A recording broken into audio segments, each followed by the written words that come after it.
Hello, everyone. So this week we'll talk about lecture number 4, aggregation and composition. We have a small number of questions on the Google Doc. I'll go over them first, and then I'll take your questions live, anything that you might think of on the fly. But before that, as usual, let's look at the announcement quickly. Well, just remind you about important stuff you don't want to miss for this course. So number one, we got lecture week number 7.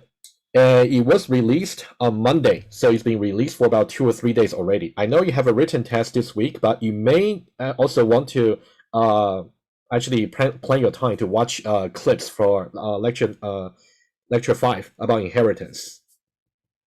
It's a very important topic to really study for advanced OOP, right? So if you go to your lectures page over here on 2030, you can see for week number 7. Okay, so you got the videos over here, right? So it's broken down into different units, also the notes, and also slides. And for the slide, it's still incomplete. I think that there will be about 2 or 3 weeks that we're going to stay for the topic for inheritance. So the slide will be expanded later as well. And also we got some source code available to you. That's something you want to study carefully as well. Okay, so that's week number 7. And then we got your lab number 3. Right, that's something I believe you have been working on. Just notice that the deadline is actually November 1st, right? Just to avoid the deadline for your written test number 2 on this Friday, right? So you definitely got one more weekend if you actually want to make use of it. And we got your written test number 2. It will be due. Well, it's gonna take place tomorrow, Thursday, and also Friday, right? From 2 p.m. to 2 p.m. Right? It's just the same as the first one. And I make available some example questions on the e-class. Give a try, but as I emphasized, it's only meant to be some examples. They may not cover all the topics that's going to be covered in the actual test. So you definitely want to study properly for the slides and also all the study materials. Do you guys have any questions related to administrative stuff for this course? Any questions you want to ask me before we go over the Google Doc questions? Anyone?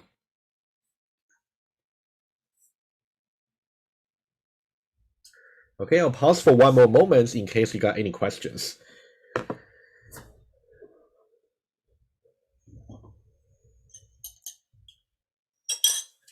All right, hearing none, let's now go over the Google Doc. Okay, the first one is rather straightforward, but since your fellow student posted it, let's now still talk about it. If the variable used in the reassign integer method was I instead of j, then would I have to change would I have to be changed to 11? So basically we're talking about this particular JUnit test over here, right? I's value used to be 10. I will be the arguments for the method, and then your fellow student was asking about if we simply change the value over here, for example, from j to I over here, in that case, should we change this to 11? That's the question, okay? This one here, I'll just answer directly. I don't need to have any response from you. So if you simply do this, it's not even going to compile.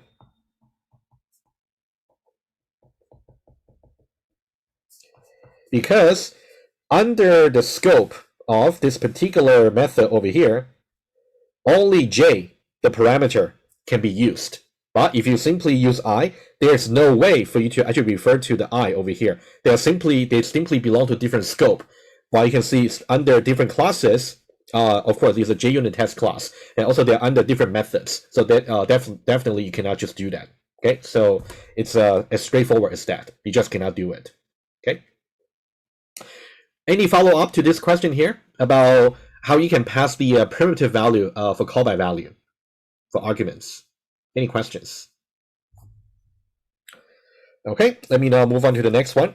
Okay, so here I think your fellow student just want to just to confirm. Okay, so to make a deep copy, so we are talking about the copy constructor, deep copy as opposed to shallow. Make new objects based on the originals instead of making aliases of the original. I would say that's yes. Okay, abstractly speaking, right? Let me just reaffirm by using the example we have and point out to you. Usually when you want to do deep copy to really achieve true composition, what you have to do. Okay, let's say, for example, as far as the file class is concerned, we know that we only got one single attribute, name, and name is of type string, and string is a reference type. So whenever you actually have a reference type attributes, in order to do deep copy, right? So let me just put the principle over here. To make a deep copy. Okay, so you got to think about two cases. In the case of primitive attributes,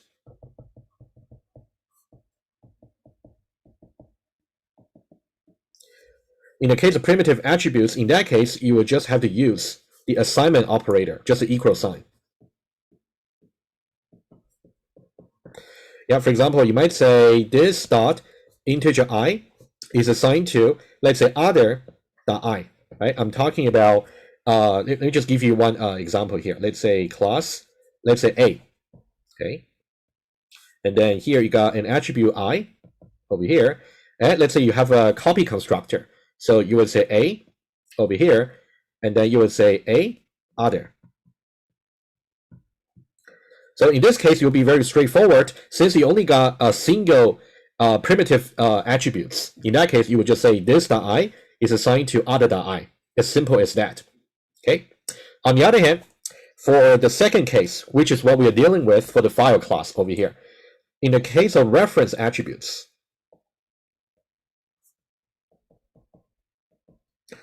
you still have to use the assignment operator, but you have to use it together with copy constructor of the relevant type. Okay, so you have to use assignment operator plus copy constructor, assuming that the copy constructor is available in the class. If not, then you may have to define that yourself. Okay, so now what about this? You can see here, this is something I didn't quite say explicitly in the lecture, but I thought you might just realize that. You can think about the string over here. We are calling the copy constructor of the string class. So that's the copy constructor of the string class. Because the name is reference type, so that's why we have to use a combination of the assignment operator and also the copy constructor for the class. Right, so let me put it down as an example. You might just say this.name is assigned to the copy constructor, which will be new, and then string. And then use other.name. Sorry, I'm just running out of space, but you see my idea. Okay, I'll just say n over here. Okay, so these are the two cases for you to define the copy constructor. And of course, you will see the more sophisticated cases over here, which we spoke about in the class. I may not need to repeat every line. I just want to point out to you. You can see, for example, here, for this line here, we are calling the other constructor as a helper method, right? That's the syntax we talk about. And then over there, you can see for the files array, we're just saying it is assigned to a new array over here. So we are creating a new array rather than the shallow copy. So you may just want to contrast this with the shallow copy version. In the shallow copy version, it'll be much easier to write. You just say files is assigned to other dot files. Of course, in which case you don't even need the helper constructor. You can simply put this line over here, just in here, without writing a loop. Right? So the loop over here is really for the deep copy, as I said in the lecture. But if you don't need a deep copy, if you just need a shallow one, you can just say files is assigned to other.files. And the other is simply just here, which will have the files available for you to call. Okay, so that's about the deep copy. Any questions about deep copy in general, or specific to this question here? Anyone? Okay, hopefully the idea is also straightforward for you, so that's why you don't have any follow-up.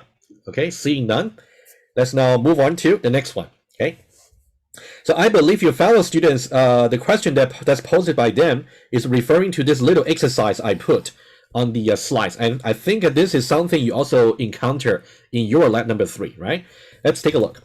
is there any specific lines that differ from aggregation to composition? Well, basically, when you go from aggregation to composition, you can think about it's really like doing shallow copy, in which case you allowed aliases for sharing, versus composition, you don't allow any sharing, right? So of course, the code is going to be different. And should you create a new object for each index of the array? Okay, so the answer is yes. Let's look at this exercise. I wouldn't want to give you the precise coding. I think that's something you should really do to practice yourself. Feel free to send to actually visit my office hour and then show me your code. I can actually give you feedback. Right? I'll give you a little bit more hints over here. So this is directory class, and these are all the files, right? And you want to implement this particular method over here, but you want to preserve composition. So how do we do? Okay. So you basically just need to return a new array. And what should be the type of the new array? It should be corresponding to the return type of this method. Okay, so it should be of type file array over here. That's number one. I'm pretty sure you know how to do it. And number two, you want to say each element in the array. Each element of the return array should, okay, number one, they should point to a new file objects. Should point to a, or let me be more precise, should point to a deep copy of the file objects, the corresponding one, right? If you're talking about index 0 file objects, it should really make a deep copy of the corresponding index 0 objects, file objects in the original directory, in the current directory class of the file objects. Okay, that's number one. And also number two, each element should really point to a deep copy, right? And consequently, should not be a simple, should not be a mere, okay, just put the wording more precisely, should not be a mere alias to the file objects. Okay, so if you're only doing an alias, it's more like a shallow copy. That's not something we want. We definitely want a deep copy because the exercise wants you to preserve composition. Okay. And also, whenever we talk about deep copy, and you should really definitely try to really define the copy constructor accordingly, right? So that's something you have to work on, the copy constructor. Okay. So that's about more hints to this exercise over here. But definitely you want to do the coding, and then if you want me to check for you, you can reach out to me. Okay, any questions to this one here? Any follow-up or any related questions? Anyone? Okay, hearing none. The final one, okay? In professional practice, what's the more typical way for getter function like an accessor functions returning reference type objects or an array of reference type objects? Okay, it's pretty much like this, right? For getFiles over here, is it more typical to do like a shallow copy, what I talk about here, just creating alias, or is it more typical to do deep copy, like what the exercise is requiring? Which one is more typical? Okay, that's basically the question. I would say there is no fixed answer. There is no right or wrong answer.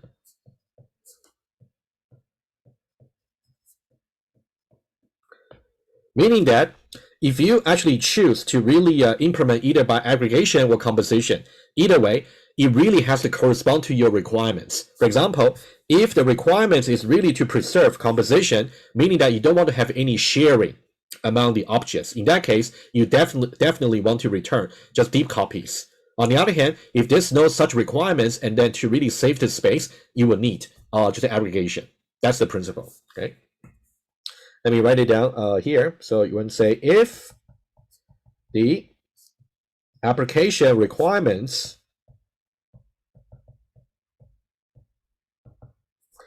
is that composition is preserved.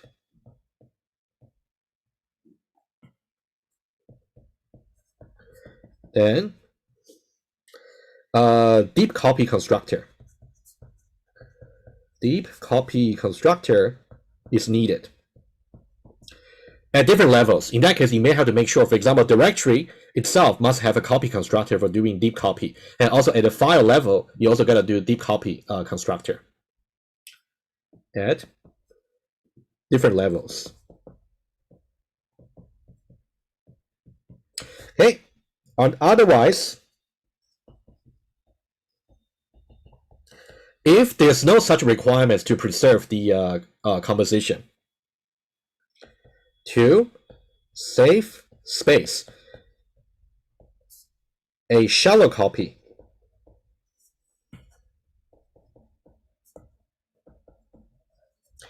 via aliases, and of course the consequence is it will allow sharing. Allowing sharing should be sufficient.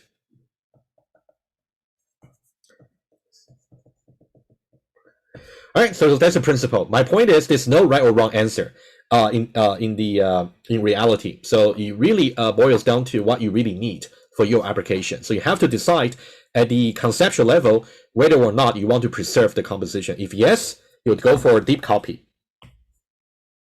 You go for deep copy. If there's no such requirements, you go for shallow copy, allowing sharing. Okay. All right. Any follow-up question to this? Anyone?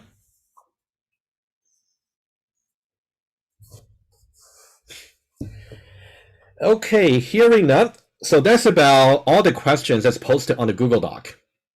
All right. So now I can open the floor to see if you got any further questions about the lectures or about the course materials. Anyone?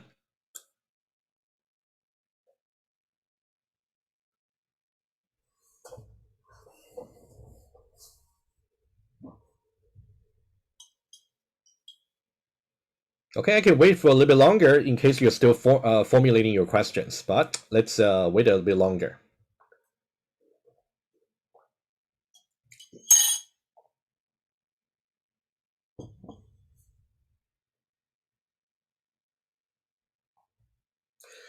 Will there be the same amount of questions as written test 1? I don't know yet. I'm still designing the written test 1. Sorry, written test 2. But note that you actually got 30 minutes this time, right? So I think you might still get between 10 to 12 questions, I would say. That's my guess.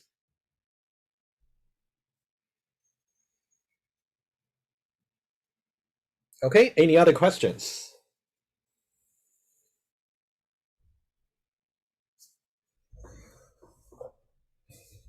Anyone?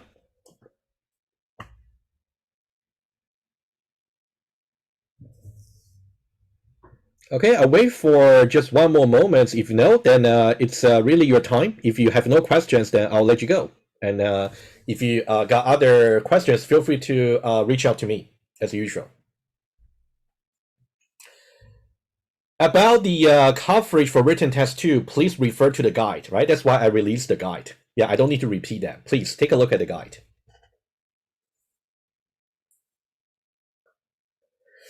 Okay, can I go over some practice test 2 questions?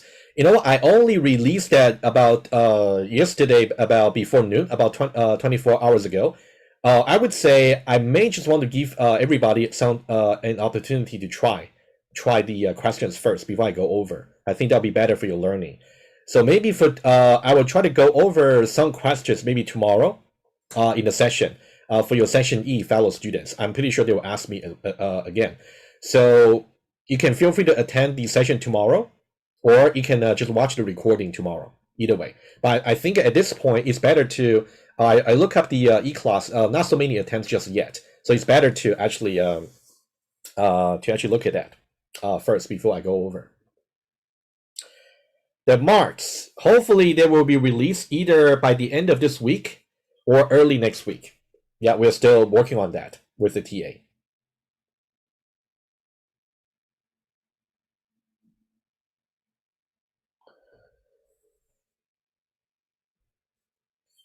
Okay, any other questions? Anyone?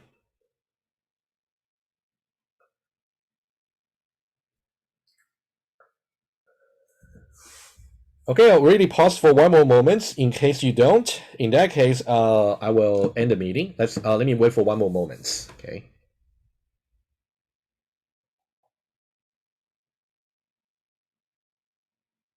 But you know the way to reach out to me, right? I think if you don't have any question for Q&A, that's fine. You can find other means to have your question answered.